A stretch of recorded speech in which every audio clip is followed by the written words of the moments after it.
So, without further ado, James Lewthwaite.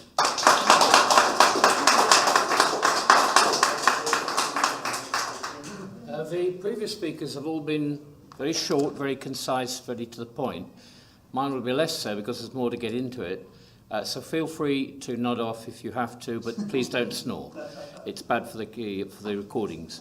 There are 2 points I want to make. The first one is very obvious. Explain the policies of the British Democrats. They're all straightforward and they're linked by the problem of population, which in turn is linked with the problem of immigration. But before I move on to that, I want to go to a rather deeper level, which is why would you want to vote at all, given the existing political situation? In the local elections in which I stood in Bradford, 3 out of 4 voters in my ward didn't bother to vote. That wasn't because they were apathetic or indifferent. If you talked to them, they were angry as could be, but they couldn't see any way out of the situation. They just said, well, they're all the same. Politicians, they're all useless. It doesn't matter who I vote for. It's not going to get anything changed, so why should I vote? Now, if we want people not only to vote, but to be activists for the British Democrats, to join us, to go out leafleting, to stand as candidates, to work for a better future for Britain, there has to be some change in our mindset, I mean, across the whole of the population. And I want to argue that there are good grounds for believing that that is actually underway, that 2024 is going to be a historical year, that historians of the future will look back at 2024 and say that was a turning point year. After 50, 60, 70 years of increasing socialism and Marxism, people began to revolt against it and turn in a different direction. In other words, I'm opposing the concept, the absolutely central concept of progress. Now, a previous speaker said turkeys don't vote for Christmas. But turkeys have a habit, in some cases, of constructing cages for themselves, mental cages, which imprison them more effectively than any physical cage. What I'm talking about is the concept of progress, that there is something out there which is inevitable and irreversible, that history consists of one long continuous movement towards an end state. It began as a weird religion in the Near East. It became Christianity.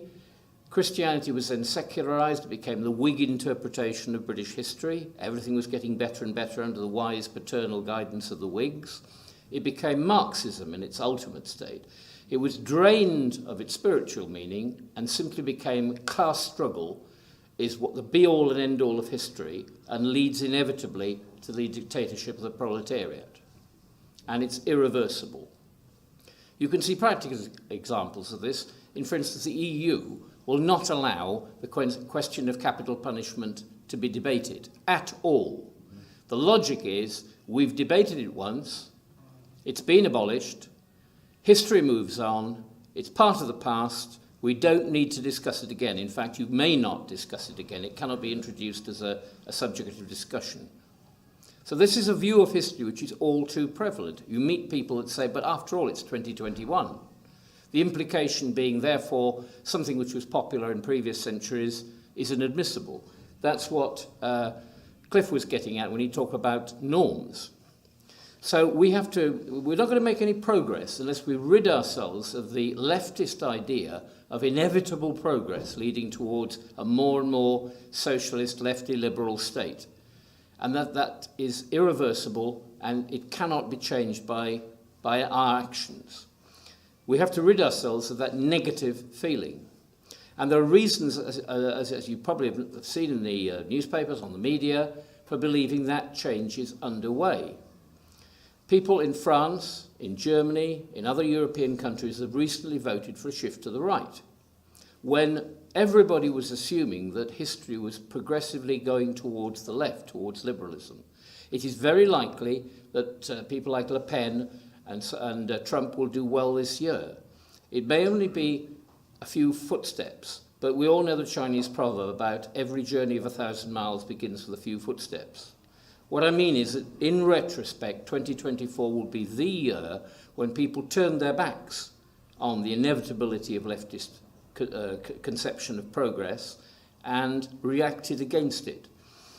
So, as I say, the root cause of this is a weird religion in the Near East which reacted against what most of the world believes in, always has done, probably always will do. The Aztecs didn't believe in linear progress, the Mayans didn't, the Hindus didn't, our ancestors, Odinists and so on, didn't. Classical authors didn't. They believed in cycles. They believed in a decline from a golden age. They did not have a concept that under a future Caesar things would be better. That is essentially now a Marxist concept, and it's spread so widely, become such a sort of inevitable mental subset that left-wing Tories are little more than Marxists in disguise. Yeah. If you look at Penny Mordaunt and the rest of them, look at David Cameron introducing gay marriage, a conservative introducing gay marriage because he'd been bamboozled and brainwashed into the idea that the most conservatives could do was to hold back progress, to slow it down, but that the left would ultimately win. The best thing to do was to accommodate it, make concessions, buy it off, buy time. Now, that's not our conception, and it's not most of the world's conception. This idea of progress is confined to the western part of the northern hemisphere. You won't meet many Africans or Asians who subscribe to it. They've got a much more enduring view of what's right and what's wrong. Cliff pointed out that the concept of norm, the concept of deviating from a norm, that norm doesn't change from year to year. It's set in stone. It's part of the foundations of the universe, if you like. The book, if it's a book that you subscribe to, like Sikhs and Muslims and so on, or the Vedas or whatever, they lay down the rights and wrongs of life forever. They don't change. Many traditional Catholics and Orthodox would say the same, that what's in the Bible is simply true for all time. It doesn't change year to year. You can't say, well, we've moved on from that. We have a new, improved, polished version of Christianity which permits homosexuality. We'll just ignore those passages in the book which are no longer fashionable. So if you look at the wider picture, there are different conceptions of time. The progress one is not inevitable. We don't have to subscribe to it. But if we do, we make ourselves prisoners of the enemy's viewpoint. And that's not a healthy beginning. So what else is there? Well, you're all familiar with the concept of fashion cycles, like the length of women's skirts. It does a sort of sinusoidal motion. Previous centuries have alternated between excesses of liberalism, if you like, and excesses of Puritanism. In the 17th century, Britain was torn apart by a civil war. In the 18th century, under the Regency period in particular, all sorts of unimaginable hedonism was rampant. The Victorians reacted against that. When we think of old-fashioned things, we're usually not looking further back than the Victorians, who had a reaction against the excesses of the 18th century. And what we've had in our century, or the late 20th century, was a reaction against the Victorians. It's set in typically in the elite, on the old principle that fish rot from the head down. It spread to wider and wider sectors of the community. The most resistant were working-class white people who basically stuck by the Bible, even while their betters were busy saying, well, after all, it's all relative. So there are a couple of proverbs which are applicable here. Andrew Bruns drew my attention to a saying of G.K. Chesterton's. Anybody who says that you can't turn the clock back in politics doesn't know how clocks work. And another one which is simply, hard times produce strong men.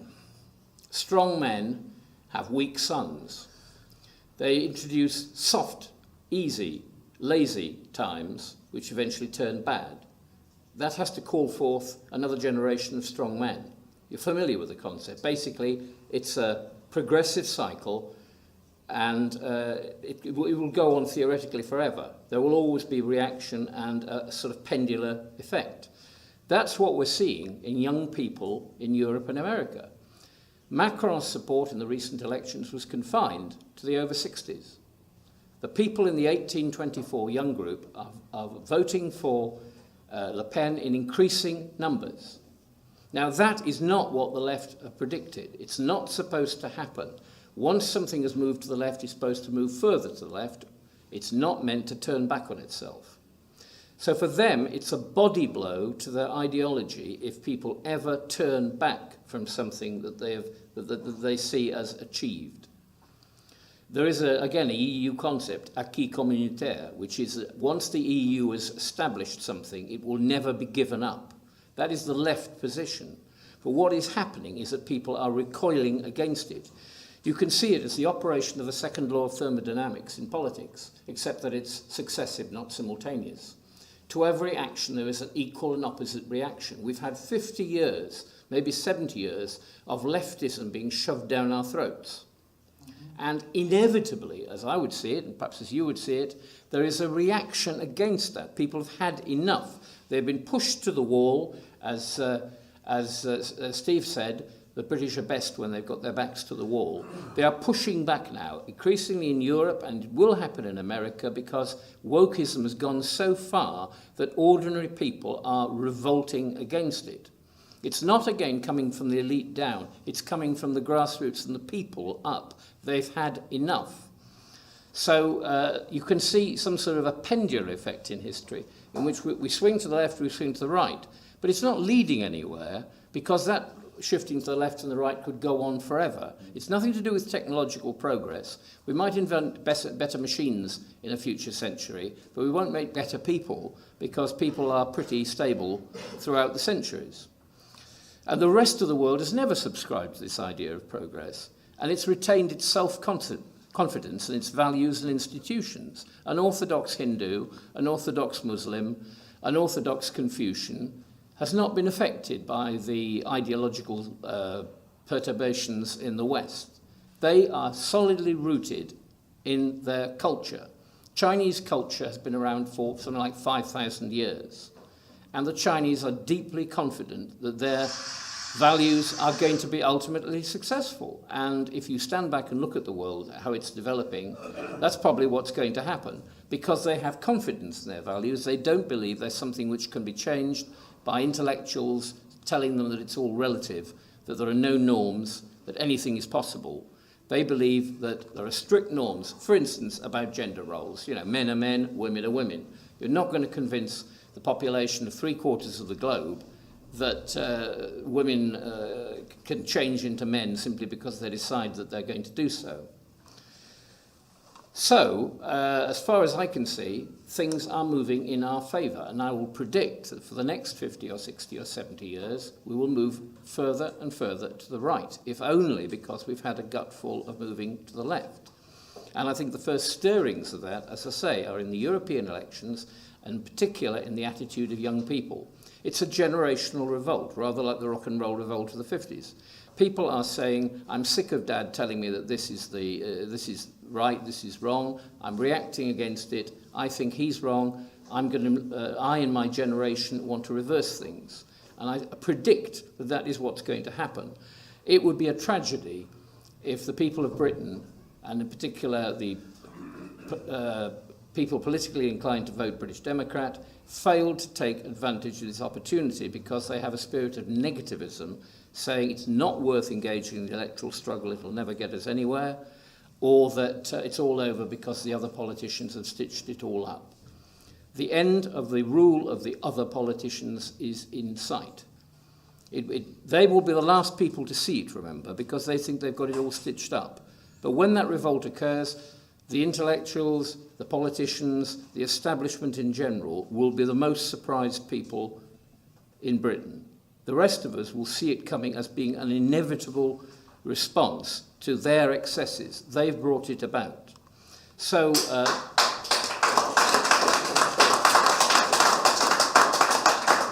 I think there are every reasons for hope, but it doesn't mean to say that we can rest on our oars and say, well, history will carry us forward, we don't have to do anything. No, we will move it forward because we have to go out there and do things. We have to move the wheel round. It won't roll around by itself. It requires conscious activity. But the difference for the future is that we can do that with the belief that we are getting somewhere, that it is not wasted effort, and that it can lead to a successful conclusion, at least for another cycle of 50 or 60 or 70 years. But there is another way of looking at it, which is it's not just cycles, It's not just conjoncture, as the French historian Brodel said. What has happened for the last 50 to 70 years could also be an aberration in human history. It could be a one-off where people really go completely crazy as a result of 2 world wars, killing off some of the best and brightest of our people, depriving us of any confidence that we're looking forward to a better future. 2 world wars caused enormous casualties right across Europe and knocked the self-confidence out of Europeans. It was no accident that it brought about the end of the colonial era. We were shamed, if you like, before ourselves and before the rest of the world. They said these Europeans are not so strong after all. Look, they're just bickering among themselves and killing themselves off in droves. Why should we be ruled by them any longer? And the other side of it is, funnily enough, affluence. As I said earlier, hard times make strong people. Soft, flabby times, the times when Harold Macmillan said you've never had it so good, the affluent society actually makes people indifferent to working hard. As long as the benefit checks roll in, why would you work hard? So it's bred a generation of entitled, soft, flabby, lazy people, and that's no way to carry Britain forward, because the rest of the world is just going to overtake us. So we have every reason both to believe that we can achieve something and for believing that that change is already underway. So that leads on naturally enough to our policies. Why are our policies what they are? What is the root of them? Well, the root of them is that the only net zero that is going to help us is net zero population rise. As long as the population continues to grow, we're like the Red Queen. We're running fast to stand still. We're not going to get any improvements in housing or services as long as the population grows. Now, the indigenous population is not growing. So why do we have to build houses? As our leaflets have been saying for years, is there a housing crisis or an immigration crisis? As long as the population of Birmingham is arriving every 2 years through legal routes, then we're not going to get anywhere, because as fast as we build hospitals and schools and roads, and as fast as we fill in potholes, and as fast as we do everything else, we're going to fall behind even further.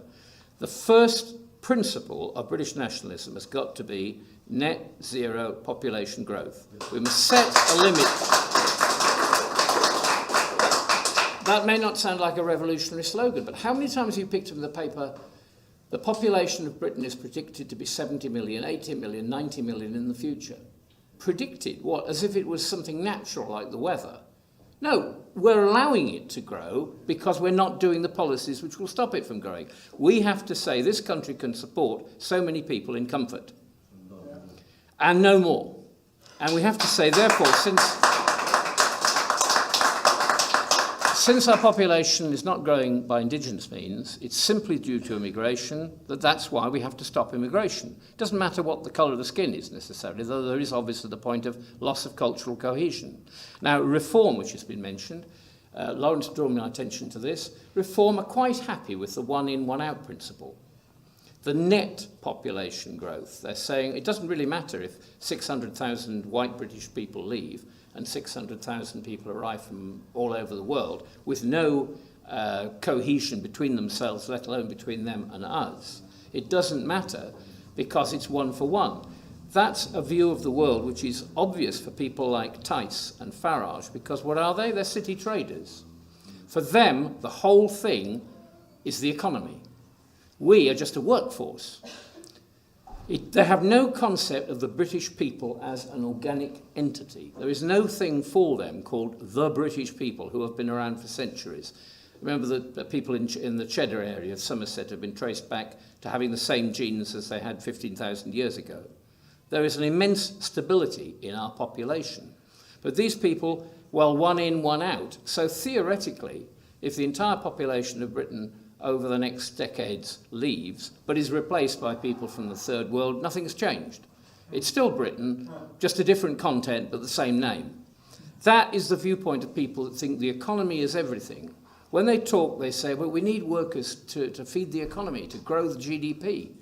But the productivity is actually sinking because these people arriving are not as skilled as the people who are leaving, and so on and so forth. Eventually, for them, Britain is just a name. It doesn't really matter about who the people are inside it. For us, they are central.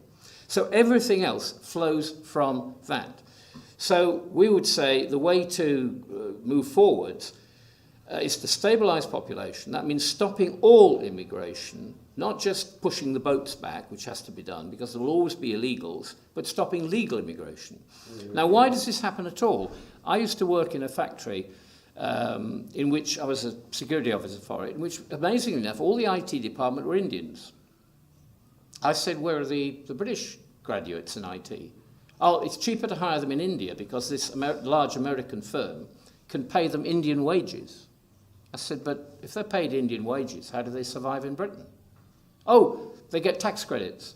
As soon as they arrive, GE Capital, that was the firm involved, gives them a chit to go down to the local benefits office, and they get the difference between their Indian wages and the equivalent British wages made up by the taxpayer. So GE Capital are laughing. They're only paying Indian wages. Their workers are happy because they're getting British standards of support because the taxpayer is making up the difference. The taxpayer is subsidising GE Capital. Now that goes on across the board. Don't tell me it doesn't. So when they say British industry needs these people, it doesn't need them. It wants them because they're cheap, because they didn't even pay for their training. Look at nurses and doctors. We have shut down training centres for nurses and doctors so that we can import the third worlds. We have stopped bursaries. What we need to do is obviously train up as many doctors and nurses as we can for ourselves, but lock them into the system so that once they've graduated and become professionals, they're required to work for the NHS for 10 years or something like that before they can depart to America and Australia and earn twice as much. That is investment for growth. That is investing in people. They will pay their taxes. They will man the hospitals. And they're our own people, so you won't have language difficulties or anything like that, or cultural difficulties. That's one example of how we can change the future. But it's the only way in which we're going to stabilise the cost of living and the standard of living for most people. So what we have to do, as I say, is achieve self-sufficiency. Because if we're dependent on the rest of the world, then we expose ourselves as vulnerable to the rest of the world turning against us, cutting off the supply tap. That's what happened when Putin basically twisted the oil and gas and the grain to his advantage. If you're dependent on the outside world, you are vulnerable because the supply chain may break down. We know that most of the oil goes through the Straits of Hormuz, a few Iranian missiles or mines, etc. Taiwan produces 3/4 of our semiconductors. If the Chinese invade Taiwan, your mobile phone isn't going to work. Neither are all the computers everywhere in Britain because planes will fall out of the sky, etc., etc. Do we want to be in a position where we are that dependent for food, for energy, for fuel, but also, as I say, for semiconductors and all sorts of advanced things? The latest thing is steel. Can you imagine a Britain that does not produce enough steel? If we do not produce our own steel, well, we make everything pretty well that moves out of steel. Solving the electric cars use lithium mined by child labour in the Congo. Do we want to be dependent on that? The logic is we're sitting on coal and gas and indeed oil. Putin financed the fracking rebellion because he wanted to stop us from achieving self-sufficiency, which tells you all you need to know about how self-sufficiency is important for us. You might say, yeah, this is all very well. What about the cost of living? What can the British Democrats do about the cost of living? Well, one thing we can do is create alternative suppliers, which would outcompete the private companies in all fields of life. In effect, Labour have adopted that as their so-called GB energy policy. It was actually the first person to come up with it was Gary Topping, one of our members up in the Burnley region, Nelson Colne Burnley. He said, why don't we create a state enterprise to outcompete the private ones? Why would you want to do that? Because when people say, well, we'll nationalise the railways, we'll nationalise gas, we'll nationalise electricity, however desirable, you'd bankrupt the company, you'd bankrupt the country, paying out to buy up all those shareholders. You can't afford that. So the obvious thing to do is to create a more successful state enterprise which outcompetes the competitors so that shareholders come to you. You don't have to pay out vast sums to buy their shares off them because they come to you and invest in you. Now that could be an energy supplier, it could be the water people, It could be banks. And banks are central because every financial transaction you do, every time you go to a cash point, every time you sign a cheque, every time you go into overdraft, the banks make a profit out of it. What if the state controlled the money supply as it used to, or it could do? The Bank of England was let loose by Gordon Brown so that he could basically say it's not my fault that things are messed up, it's the Bank of England. They set the inflation rates, I don't. Well, that was a foolish decision. And in Carney and Bailey, we've had two of the worst directors of the Bank of England in history. People who watched GB News the other day will say that, notice that Dr Revolt, or however you pronounce his name, said that Bailey is systematically doing the exact opposite of what any first-year student of economics knows, that if you boost the inflation rate, you hold back growth. He's systematically making things worse. And Jeremy Hunt hasn't got the nerve to sack him and replace him with somebody that will do something useful, which tells you that the whole thing is just a shambles. But just imagine if the state issued the money. What happens now is that banks issue it through fractional reserve banking, which means that for every pound in their vaults, they can create 10 or 12 pounds out of thin air and then charge you interest for borrowing it. And that goes over and over in the cycle, so that every time that pound circulates, which they've created, they make more money. Now, if that wasn't happening and all profits flowed back to the state, well, the cost of living would sink because every financial transaction will become cheaper because a bank isn't making profit out of it. If there are any profits to be made, they're going directly to the state, which can then pay them out in services and benefits. The state sets the economic policy in a much more direct way than it does under the current regime. Now, people might say, well, that's a sort of creeping socialism. But it isn't, because creeping socialism is exactly what we're trying to fight. But it's also the nefarious effects of free market capitalism, which isn't free market at all, it's a rigged market. Yeah. The banks run a cartel. You and I don't elect the inflation rate by voting for it. We're told what it is and we have to pay through the nose. So if we got rid of those things, and things like green taxes and the madness of net zero, we could bring the cost of living down by adopting nationalist policies which put the country first and private profit second.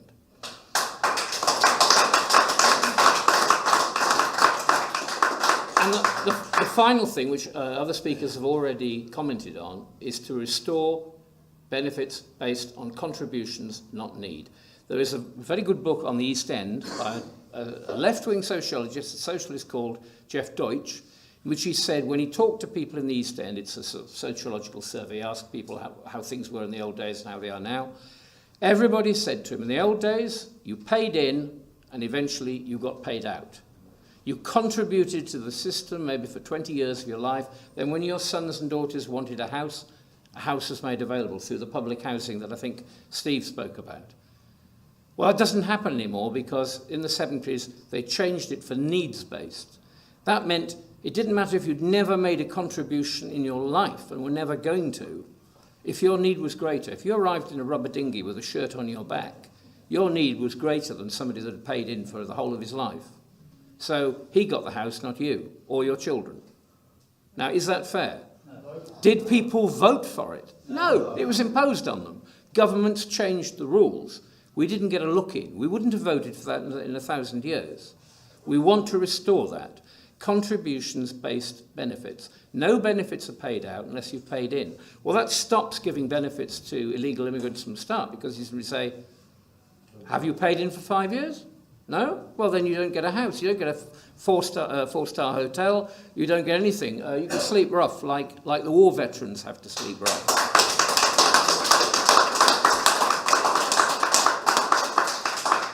And as I say, finally, one for one is not good enough because it's not just a question of one in, one out.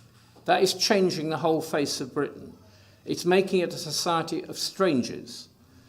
And a society of strangers is eventually going to be a non-society. It's going to be a civil war because you have people here who hate each other's guts. We are importing trouble. We're importing Hindus who don't like Muslims and Muslims who don't like Hindus and Sikhs who aren't terribly keen on either. And none of them are particularly fond of Africans. West Africans are not fond of West Indians, etc. Why import somebody else's civil war when all you have to do basically is say no immigration, no population growth, we look after our own people first, we achieve self-sufficiency, and we can go back to the sort of prosperous, pleasant Britain that I grew up in the 1950s. Thank you very much for your time.